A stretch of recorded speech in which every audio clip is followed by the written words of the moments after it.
Mr. Harbant Singh Rangila was one of the men who became a street peddler. He came to Liverpool with his brother, Ajit Singh. He first tried to find work on the docks, but was often refused, the excuse being he was too old because he had a beard. Even though he was only 21 years old, they both found that they were discriminated against for being Sikhs and wearing turbans. In the face of such discrimination, many Sikhs shaved their beards and cut their hair. Being a street peddler was a hard life, walking the streets all day long, knocking on doors and carrying their wares was backbreaking. They sold clothes, toys, kitchen utensils and anything there was a demand for. To be a peddler in those days, one needed a license from the police.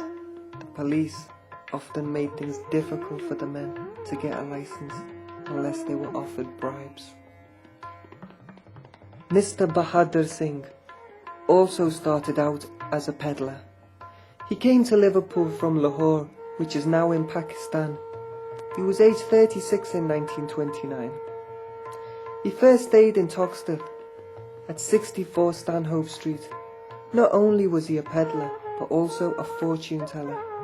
He must have been quite a sight, an Indian man knocking on doors, offering to tell your fortune.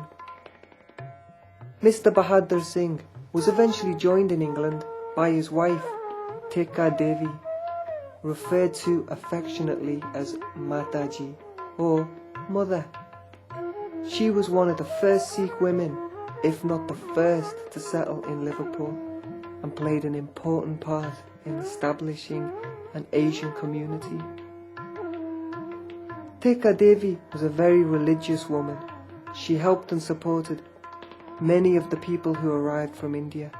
She would put them up in her own home and feed them, regardless of whether they were Hindu or Muslim. She was seen as a mother figure by many Indian men who came here in the 40s and 50s. For many men, she took the place of their real mother or sister. Another street peddler was Mr. Baijnath Randev. He, like others, found it hard, if not impossible, to find employment. Mr. Randev came from the district of Jalandhar, from a village near Flore in Punjab. He arrived there in 1936 as a young man in his early 20s and lived at Carlingford Road, Toxteth.